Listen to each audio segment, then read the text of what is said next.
Hey guys, welcome back to the shop. Frank here. I've got a power tool that I brought back from my other house that I had taken there earlier this year, making room in the shop here. Hadn't used it in 10 years. Wouldn't you know, I needed it. So I brought it back here. We'll unload it from the truck, show you what it is. It's interesting. Used to be a very popular tool. Lately, you don't see very many people using them. But it is interesting and it has a unique function. So we'll get into it.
So this is my Woodmaster planer molder,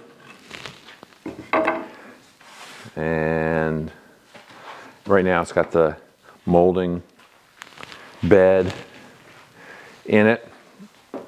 And we'll take the cover off here and I'll show you the molding head. I bought this like 40 years ago, early 80s. It was a big investment at the time, and I had a buddy, we were working together both, and we were looking at these. He wound up buying an 8-inch planer molder. This is a 12-inch. And right now it's got the molding head in it because I was running probably crown mold here. But this is the planer head, and it's a 12-inch planer, 3 knives. You know, kind of standard Gibbs, nothing elaborate about it, but I have to say this is a beast. It's got a 5 horsepower motor. It will take anything. So I had this, was my primary planer from 84, 85 to 2000 when I bought my Grizzly planer over here, roughly 2000, maybe 2001. I'm not sure the exact year, but that's a 20-inch planer. And it came with a 3 horsepower motor, which I felt was underpowered, and I replaced it with a 5 horse. And a lot of these 20-inch planers now from Grizzly or Shop Fox or whatever come with 5 horsepower motors, which is really what it needs. It's got this base that I made 40 years ago. It's pretty crude, but it's held up. And you know, this it has room in it for the drawer, which is, you know, sitting here on the floor. All right, so let's take a quick look at this. I've got a project that I need this for. And that's why we're doing this.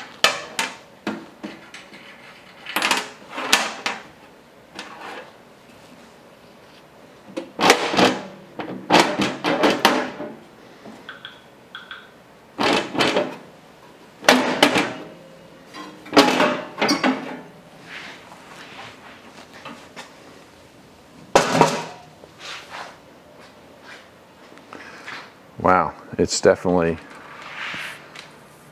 oh man, this is a shame.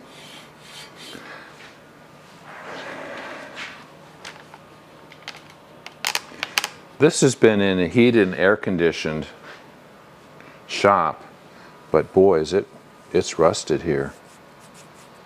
I mean, it's just surface, but that's not good.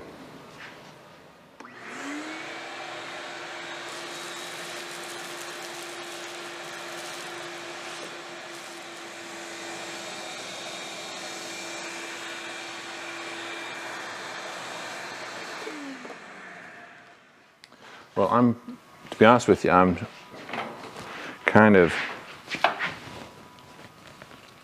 surprised and a little disappointed in the condition of this. It has been, it's probably been close to 10 years since I used it, but it's been, like I said, in an air-conditioned and heated workshop the whole time. This is just some CRC 336. It's just a general purpose lubricant, anti-corrosive. Interesting, the top surface of this arbor is rusted, the bottom surface isn't.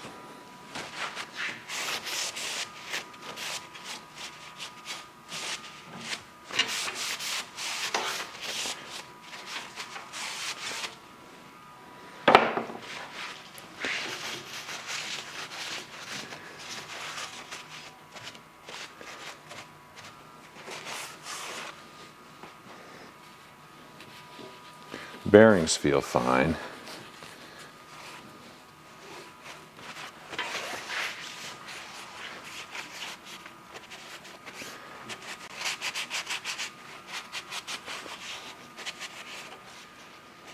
All right, so get you up close on this. So this is the molding knife holder, and of course you could put multiple of these on this arbor. It's relatively simple to pull this arbor out. These are eccentric hub bearings, so you can knock the hub loose and pull this shaft out, take the belts off of it. So this shaft is easy to change. These are for the little molding knives, 1-inch wide molding knives. So you can hold 2 molding knives in here. And I've only had one cutter holder here, but I have, this is a 2 1/4 inch or something, 2 3/8 crown mold cutter. I've got an assortment of cutters, and we'll go pick one for my project here in a few minutes. So you can slide these anywhere on here, and tighten them down, and then these rails guide your piece of wood through the cutter head and to make the molding, and we'll run some molding here. All right, I'm going to spend a little more time cleaning this up. There's a little reduction gearbox here, and I don't know when was the last time I greased this.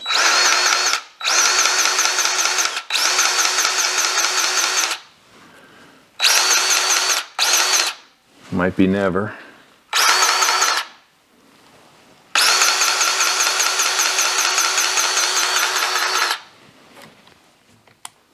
All the belts look in good shape. There's one bronze bushing bearing here.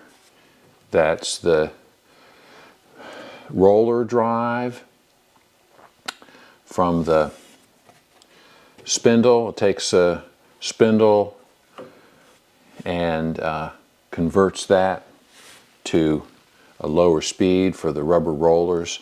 This planer has rubber rollers as opposed to serrated rollers. I've robbed the dust collection from the joiner and attached it here to the molder. And I'm just going to run a piece of cherry through this, make a piece of crown molding just to show you what it does, since it's already set up for that. And so I'm going to go ahead and do that, show you what it does, and then we're going to switch over to the other molding I need.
All right, so that's the profile.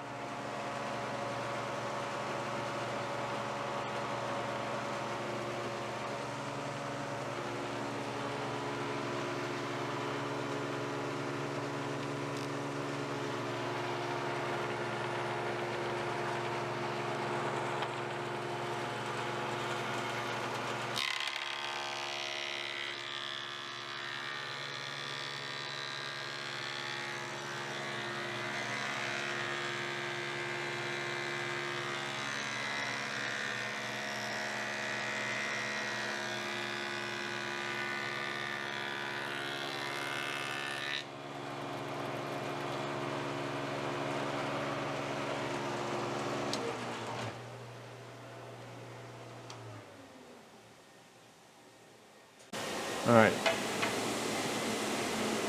So that's the crown mold profile, and you normally cut a diagonal off here and a diagonal off here on the table saw, and it would give you a piece of crown molding.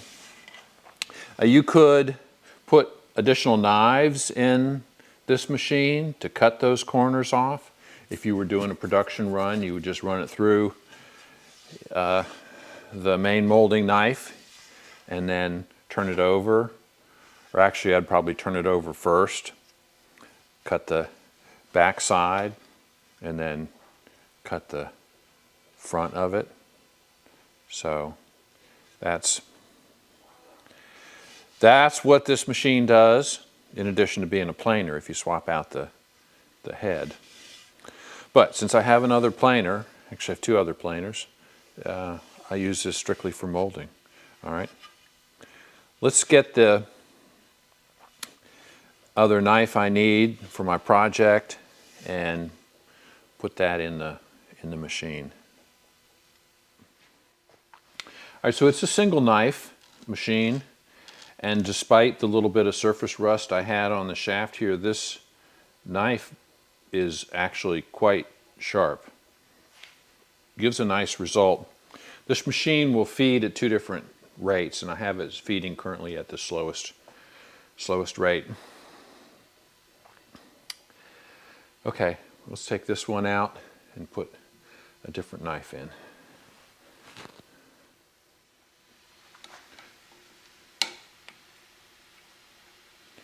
It wasn't as tight as I expected it to be. So this is called a gib, G-I-B, which is wedge shaped, so these set screws wedge it, pull it out of the slot, which is wedges this knife into position.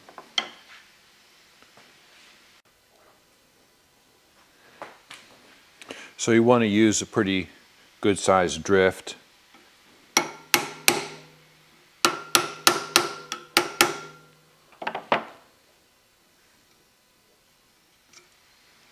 There we go. Now, this gib is designed to go with this knife. The gib and the knife are a matched set.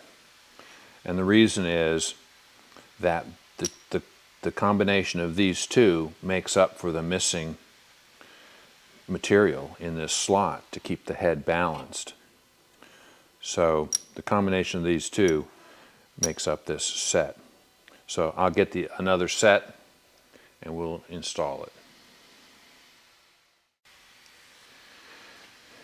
All right, so this is my assortment of knives, and you see, let's see, here's a larger crown mold, and you'll notice that this is actually brass, and again, they're a matched set, so they're sized for the weight to keep the cutter head balanced.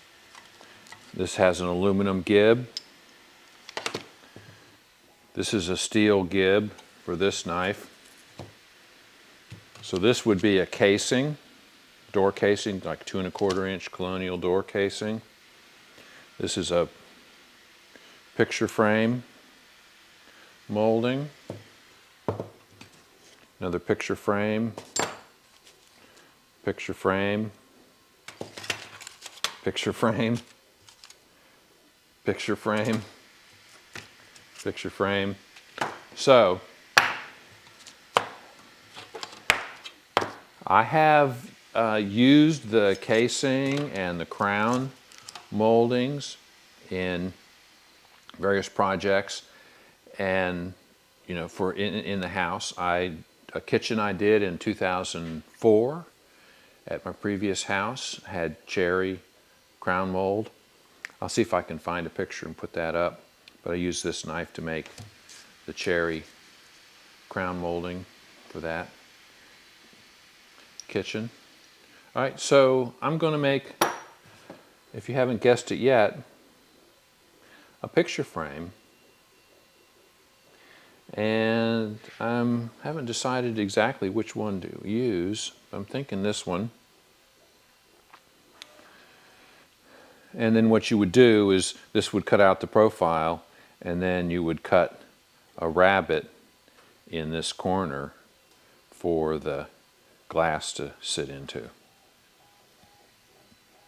So this would require relatively thick material.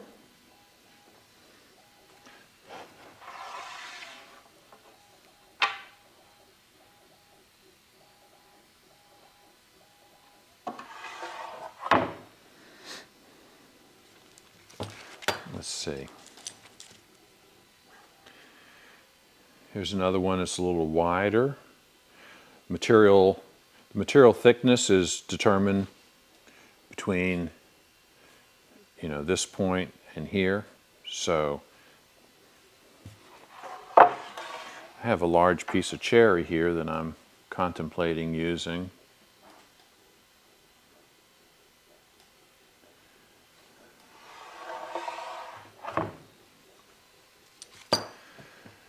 It's another possibility.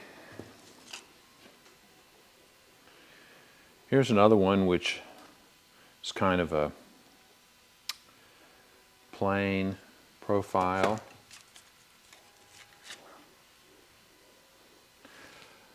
I think I like this one. Made plenty of picture frames in my time. All right, let's set this one up. And again, and so this one has a aluminum gib, and the combination of these two is balanced for the cutter head.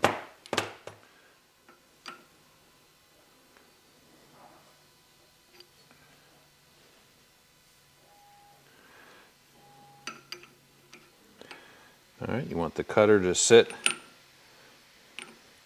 fully down on the bottom of the slot. I'm going to align it with the guide rail.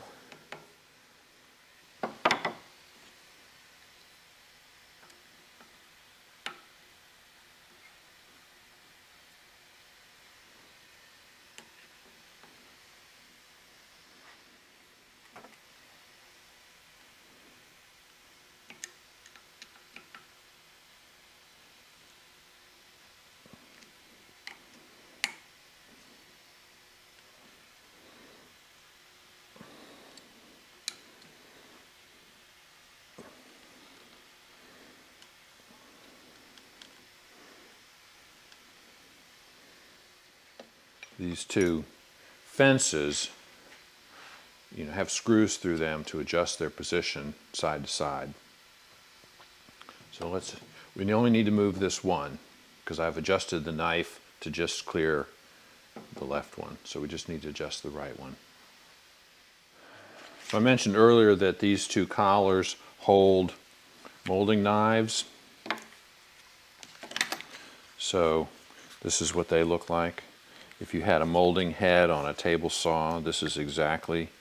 Matter of fact, I have a table saw molding head. I never use it, but these are the knives which fit in here. Slide into these slots, and then there's a set screw which holds them in place. So each of these collars takes 3 knives, as you would have on a molding head on a table saw. So I have, 10 or 15 sets of these knives. I've used them to make, you can use them to cut out the back side of a profile, or you can buy a separate knife for doing that. They sell the backside knives as well for these. There's a straight knife that's got a couple of beads on it. So that's what these two collars are for. And at one point I made a bunch of paneling, poplar paneling for the house. And I had several of these, a knife set in here, and then several of these to bead the edges and chamfer the edge. Had done the tongue and groove on the shaper, but did the face molding on this machine. All right, I've adjusted the fences here and cut some walnut blanks. We'll run these through and we'll see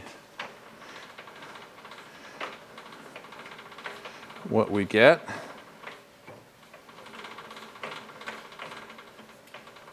I have to get far enough to engage the feed rollers.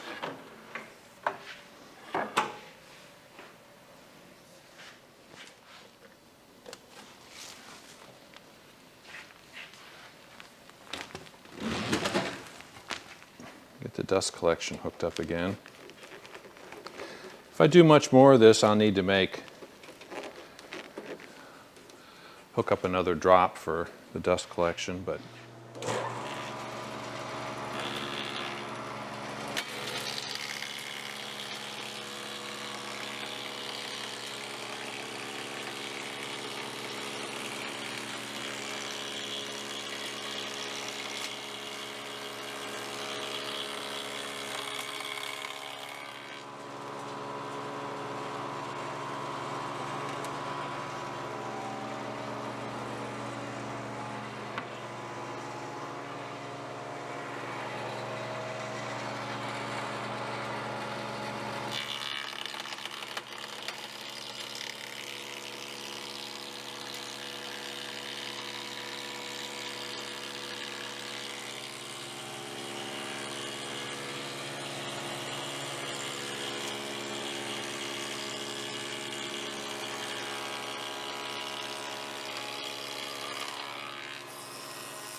taking off the sharp edge there.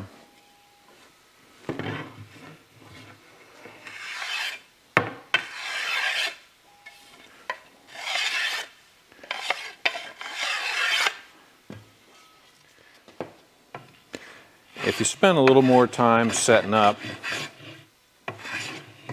and you were making a longer production run, you could compensate for these little corners so they come out of the machine completely done. But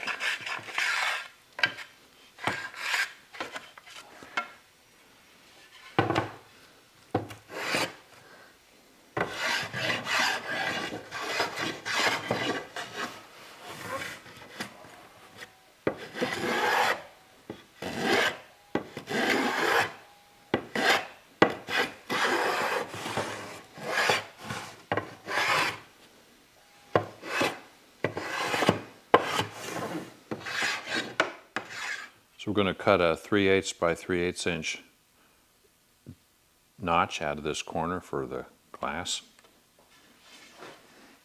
Got the blade set up 3/8 high, 3/8 away from the fence.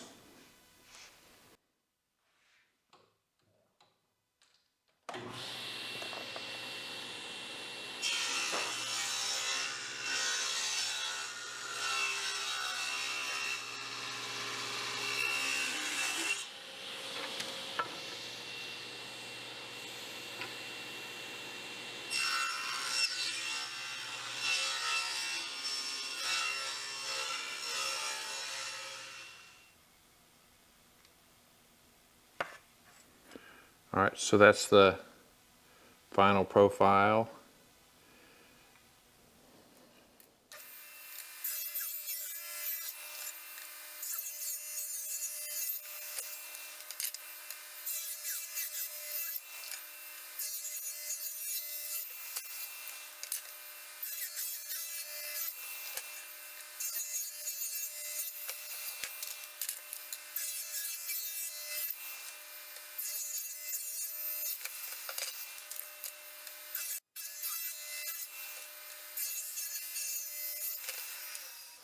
I don't know if you can see what a nice job this molder does, but the surfaces here are perfectly smooth. I mean, there's a couple spots where there's a little bit of tear out, but generally, I mean, it's a beautiful surface. It's surprising how nice a one knife molder does. The knives are sharp, feed slowly, take repeated cut passes until you get to the depth you want. It does such a nice job. So I've got 6 pieces of picture frame molding here, and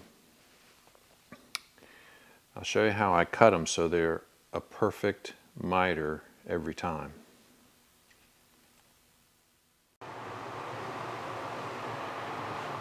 All right, I said I would share with you my secret for perfect picture frame miters, and this is my picture frame molding sled. These 2 fences are exactly 90 degrees. So the secret is you cut this side, this end this way, and the other end this way, and any variation in the angle is compensated for because they're complementary angles. So you always get a perfect 90-degree corner.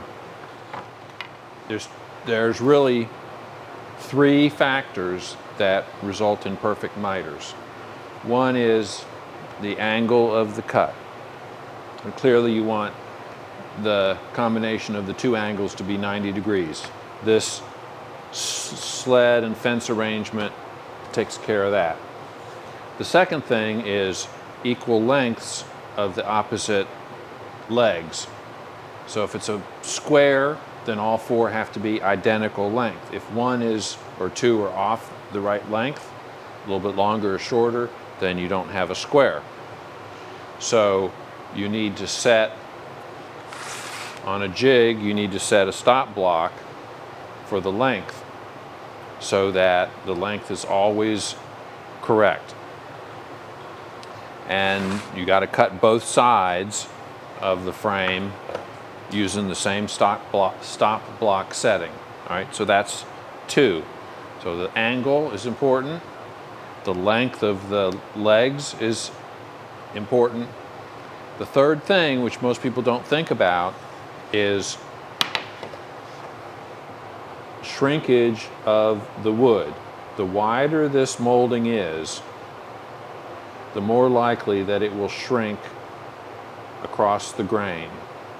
When it does that, then the miter will open up.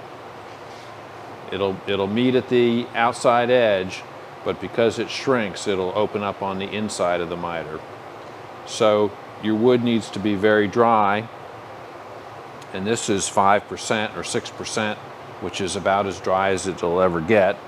And it's certainly equilibrium in the shop here, which is heated and air conditioned almost to the same level as the house. So, temperature, humidity changes within the house. On a wide frame, if it's, 6 or 7 inches wide, for example, I mean, just the seasonal changes in your house could cause the miter to open and close at the inside corner. So those three things. One is angle, second is equal lengths, the third is moisture content of the lumber, and the width of the molding. The wider the molding, the more stable the lumber needs to be to avoid it opening up in the corner. So those are the three things you need to control if you want a perfect miter. I just changed out my rip blade for a 72 tooth Teflon coated blade. This is a finish cross-cut blade. It's newly sharpened, and it should give me some silky smooth cuts here. Well, let's just make one cut here. I'll cut one end of one board and the other end of another one. This board has a little crack on the end there, a little check, so we'll go beyond that.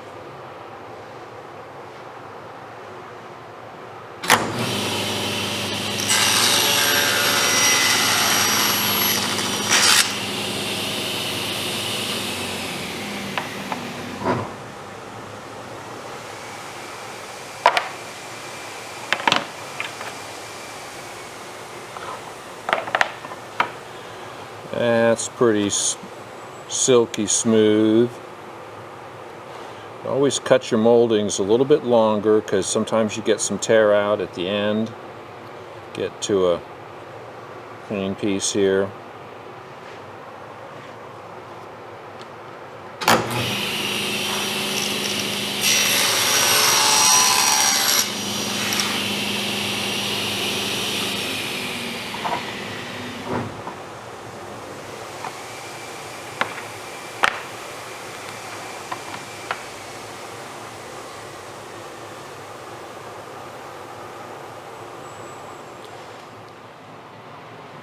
Alright, so those are,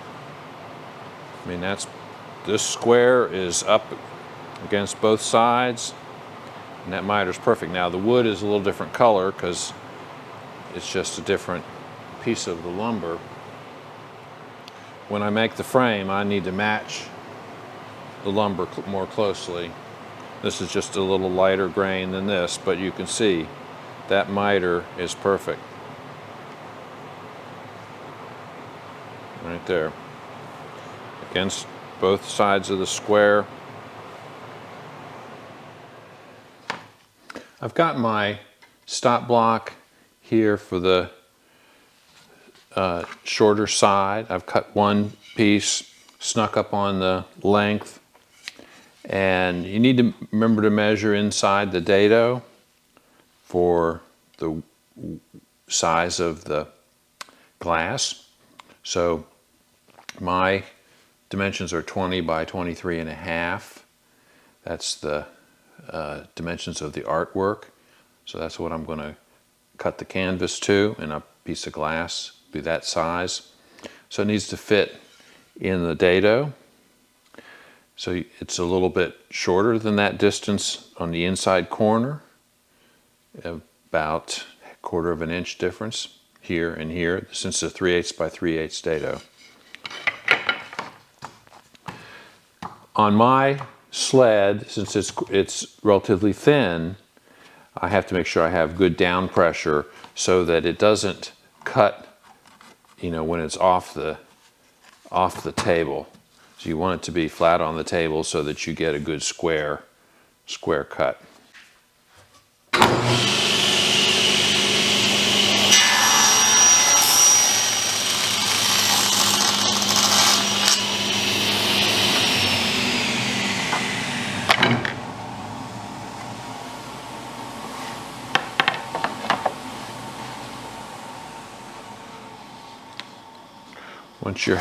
Once you have your stop block set, then it's easy to cut all the pieces that are that same length. All right, so we'll cut the second piece here.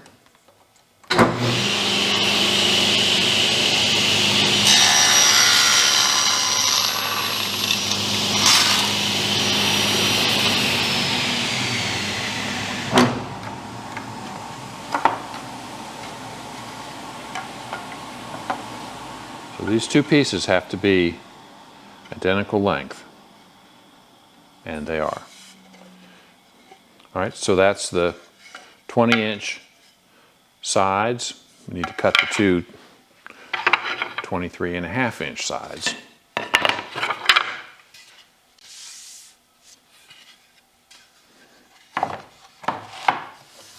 Basically, at this point, just taking the end off, making sure there's no problems here. Now there's a knot right there. I think I can come up to this point. I have plenty of length.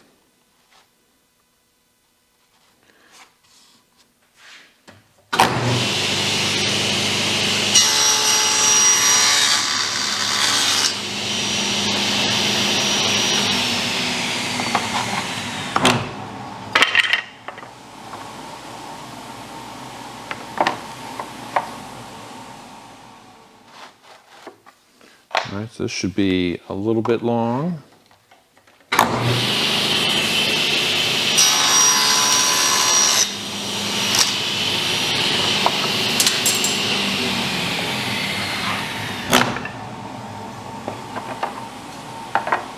Of course, we're measuring the inside of the dado. Looking for 23.5.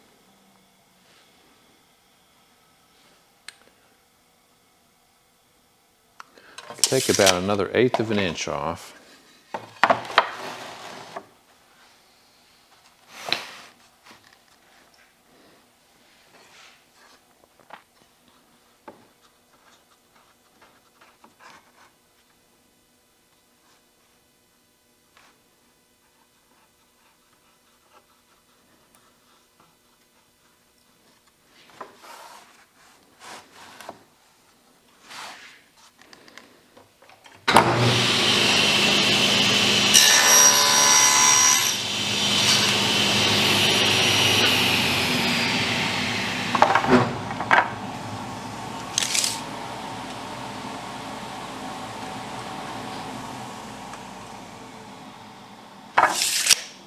All right, so that one's good.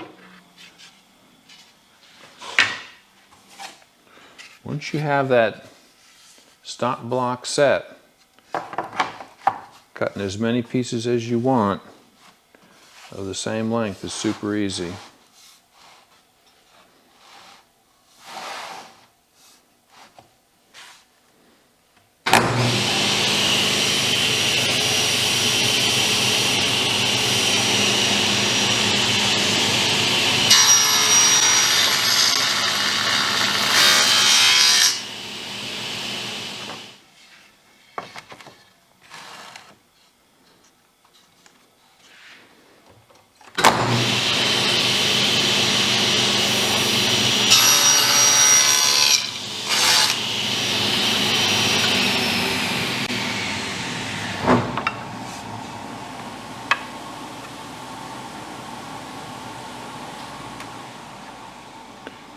Again, check the sides for identical length. We're good to go. I just put a little bit of glue on in each corner. So tightening up the clamps now. It's still square. We'll let that set up.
There are lots of ways to secure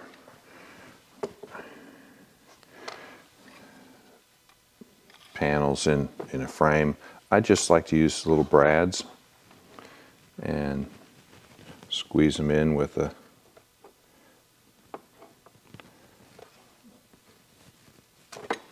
pair of channel locks.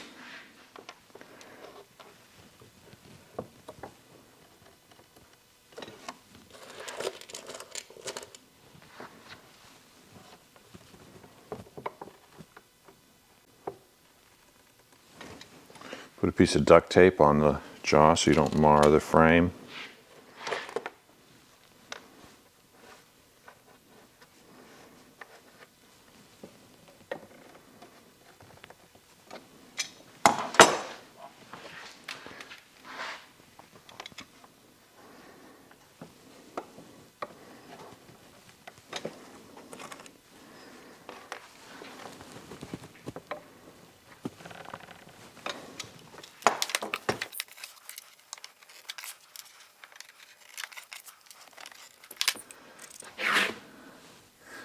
All right, she's done. I think that looks great. All that's left is to put the little screw eyes and the wire to hang it. All right, folks, that's going to wrap up this episode. Actual artwork that went into the frame. It is a Christmas present for my wife. It is pretty cool, but the purpose of this video really wasn't the artwork. It was the process of using the Woodmaster planer molder, making the picture frame moldings. So the way I did it is my process, and it's worked for me with, I don't know, 100 different pictures that I have framed over the years. Leave me a comment if you have suggestions for, making picture frames different from the way I do it. And we'll see you on the next one. Thanks for watching.